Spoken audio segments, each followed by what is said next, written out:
திருப்பத்தூர் தொகுதியில் அமைச்சர் பெரிய கருப்பனுக்கு கட்சி நிர்வாகிகள், தொண்டர்கள் உற்சாக வரவேற்பு. சிவகங்கை மாவட்டம் திருப்பத்தூர் சட்டமன்ற தொகுதியில் 5வது முறையாக மீண்டும் போட்டியிட கூட்டுறவுத்துறை அமைச்சர் KR பெரிய கருப்பனுக்கு திமுக தலைமை கழகத்தின் சார்பில் வாய்ப்பு அளிக்கப்பட்டுள்ளது. அதன் அடிப்படையில் இன்று தனது சொந்த தொகுதிக்கு வருகை தந்த பெரிய கருப்பனுக்கு ஊர் எல்லையில் இருந்து கட்சி நிர்வாகிகளும், தொண்டர்களும், கூட்டணி கட்சிகளும் பொன்னாடை போர்த்தியும், பூங்கொத்து கொடுத்தும், வழி நெடுகிலும் உற்சாக வரவேற்பு அளித்தனர். முன்னதாக வேளங்குடி கிராமத்தில் உள்ள தனது குலசாமி கோவிலுக்கு சென்று சாமி தரிசனம் மேற்கொண்டார்.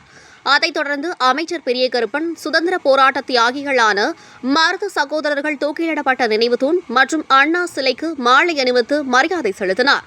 நிகழ்ச்சியில் மானாமதுரை சட்டமன்ற உறுப்பினர் தமிழரசி ரவிக்குமார் மற்றும் கட்சி நிர்வாகிகள், தொண்டர்கள் என திரளானோர் கலந்து கொண்டனர்.